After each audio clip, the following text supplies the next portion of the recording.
Durante a Idade Média, sentia-se que as pessoas precisavam ter medo da autoridade civil e da igreja.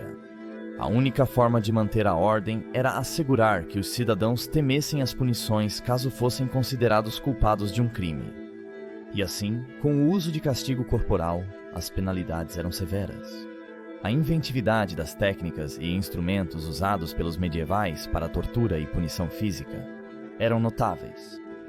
Prisioneiros, frequentemente de origens pobres, podiam ser marcados na testa, ter partes do corpo como pés, mãos ou línguas removidas e serem liberados para seguir suas vidas, servindo de exemplo para a sociedade sobre as consequências de quebrar as regras. No episódio de hoje, continuamos nossa série de punições medievais enquanto examinamos mutilação, aleijamento e zombaria. Bem-vindo à loucura medieval.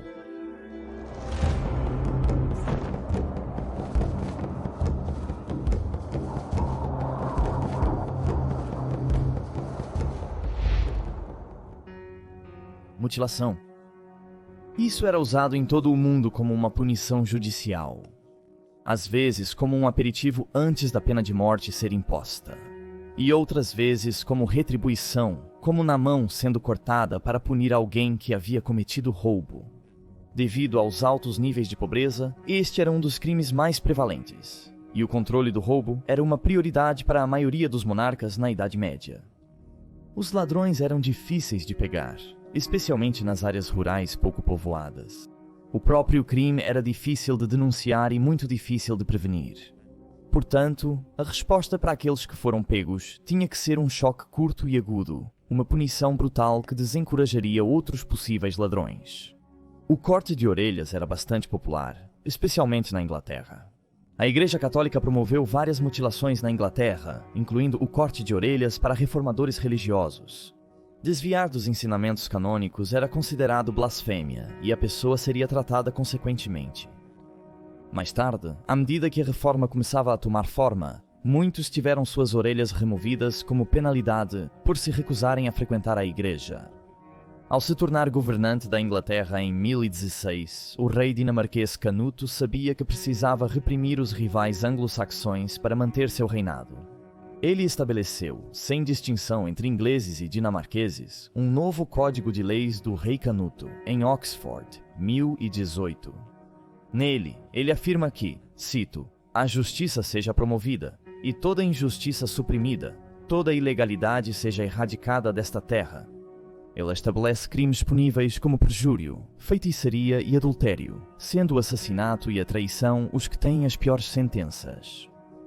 As penalidades sob o domínio dinamarquês eram particularmente severas e incluíam o corte do nariz, orelhas e lábio superior, a perfuração dos olhos, o escalpelamento e até mesmo o esfolamento vivo para qualquer crime maior que roubo. Knut acreditava que cada indivíduo tinha o direito de caçar em sua terra, mas caso um homem livre prejudicasse o veado do rei, perderia sua propriedade e liberdade. Um servo pego fazendo o mesmo perderia sua mão direita. Quem tivesse a audácia ou a tolice de matar um veado teria os olhos arrancados ou seria morto.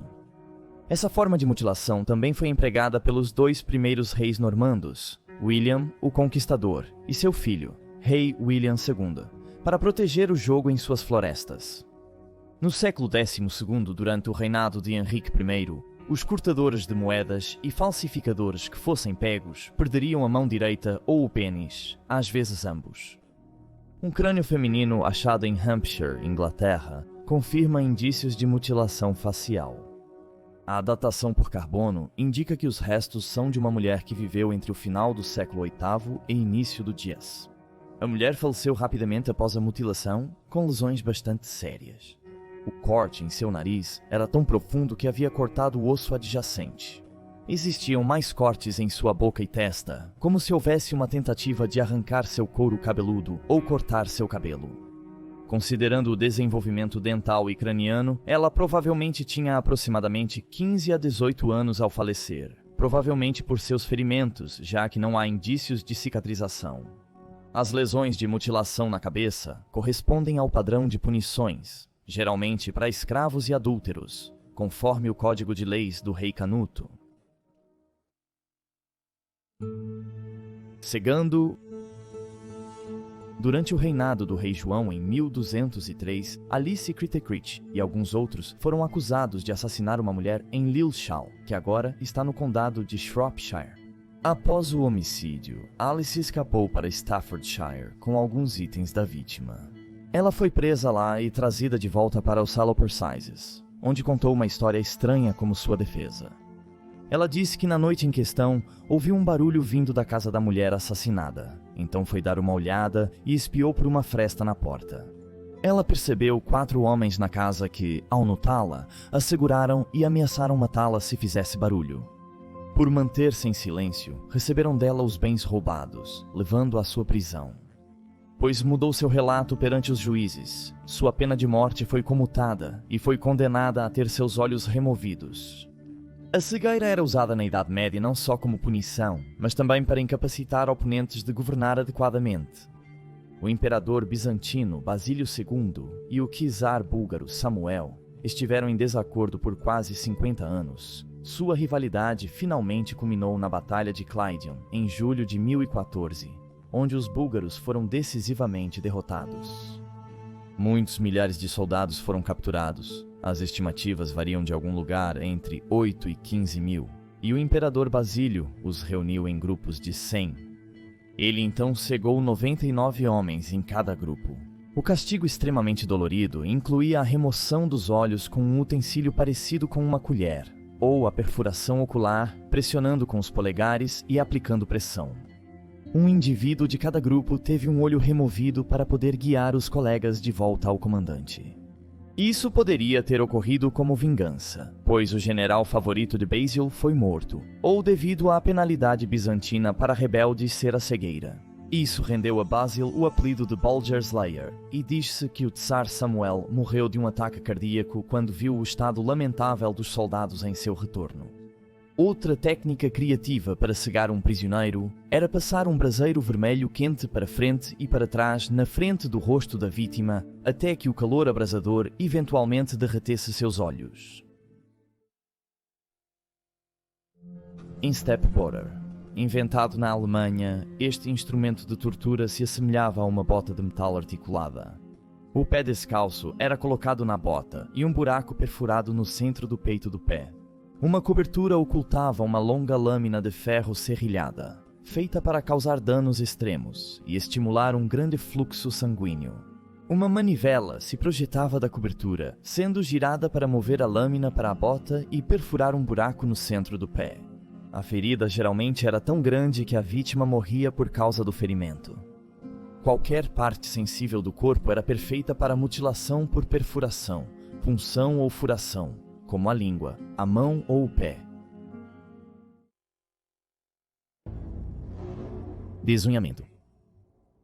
Isso era a extração das unhas das mãos e dos pés, e era um favorito particular do torturador medieval, pois as camas das unhas são extremamente sensíveis. O prisioneiro, com as mãos imobilizadas, teria as unhas arrancadas com alicates ou fórceps de metal, às vezes aquecidos até se tornarem vermelhos. Na Espanha, uma variação mais cruel usava cunhas de metal ou madeira afiadas, que eram colocadas entre a unha e a carne. A cunha era lentamente forçada cada vez mais sob a unha até que ela fosse arrancada. Na Alemanha medieval, caçadores de bruxas mergulhavam espetos de madeira em enxofre fervente para serem forçados lentamente sob as unhas dos pés do prisioneiro, vários de uma vez. Ocasionalmente, os espetos eram imersos em óleo fervente. Isso não só queimaria a carne sensível, mas também lubrificaria o espeto para facilitar o acesso sob a unha. Depois de terem espetos suficientes sob as unhas, eram tirados das camas e os alicates eram usados para removê-los. Para o torturador, as línguas eram uma opção fácil, sem precisar de treinamento ou equipamento especial. Instrumentos aquecidos poderiam deformar e estancar sangramentos para prolongar a tortura, enquanto uma lâmina afiada, seja de faca ou machado, poderia cortar carne e osso para separar dedos e polegares individualmente. Pinças vermelhas quentes poderiam queimar a carne em qualquer parte do corpo. Alicates de bico chato são ideais para segurar e apertar áreas como nariz ou pálpebras. Esses aplicadores poderiam amputar dedos ou castrar prisioneiros. Há também lendas de carrascos habilidosos que conseguiam usar tenazes quentes para esfolar a vítima viva, descascando a pele de uma pessoa sem danificar o músculo ou o osso por baixo. Marcação. Esta é uma punição muito antiga, geralmente realizada por um ferro de marcar vermelho quente sendo queimado na pele. Isso implicava que o prisioneiro enfrentaria não apenas uma punição dolorosa, mas também a humilhação pública posteriormente. A prova visível de sua criminalidade, uma cicatriz permanente, seria vista por todos. Isso implicava em marcar eles para sempre. A prática era bastante difundida em toda a Europa católica, onde o ferro de marcar poderia ter a forma de uma cruz para que todos soubessem que o perpetrador era um blasfemador. Imagine o prisioneiro sendo arrastado diante do punidor, o ferro em brasa sendo retirado do braseiro e empurrado na mão do pobre homem, o forte chiado do metal quente na pele e o cheiro gorduroso de carne queimando. O grito de dor que mais tarde vira um gemido, conforme a agonia inicial se transforma em dor latejante e insuportável. O Tribunal Criminal de Lancaster, na Inglaterra, mantém um ferro de marcar atrás do banco dos réus. Uma longa peça de metal com um cabo de madeira tem uma letra M em uma extremidade. Há também duas argolas de ferro que teriam sido usadas para prender a mão do criminoso enquanto a punição ocorria. O M representa malfeitor, uma palavra arcaica raramente usada hoje em dia que significa malfeitor ou infrator da lei. Depois de enfiar o ferro incandescente na área entre o polegar e o indicador, o marcador admiraria seu próprio trabalho, antes de se voltar para o juiz e declarar: "Uma marca justa, meu senhor." O criminoso foi instruído a levantar as mãos antes da sentença ser proferida para demonstrar se tinha alguma condenação anterior. Durante o reinado de Eduardo VI, estava em vigor o Estatuto dos Vagabundos, o que significava que os vagabundos que fossem pegos mendigando eram marcados com um V na testa e escravizados por 2 anos. A letra V também era marcada no peito de um escravo fugitivo. Se fugisse novamente, seria marcado na bochecha ou testa com um S, para todos saberem seu status. Ciganos eram frequentemente marcados na bochecha e perseguidos na Inglaterra. Vários homens da comunidade foram enforcados e mulheres afogadas. Seja para extrair informações, amedrontar inimigos, punir um suspeito, forçar uma confissão ou apenas por vingança pessoal, os medievais tinham inúmeros métodos de tortura, desde técnicas de marcação até mutilações completas, e se consideravam justificados ao fazê-lo. Agradeço por ver este episódio de Loucura Medieval, espero que tenha apreciado. Inscreva-se no canal para ser notificado dos novos vídeos lançados todas as sextas-feiras. Desejo-lhe uma ótima semana, saúde!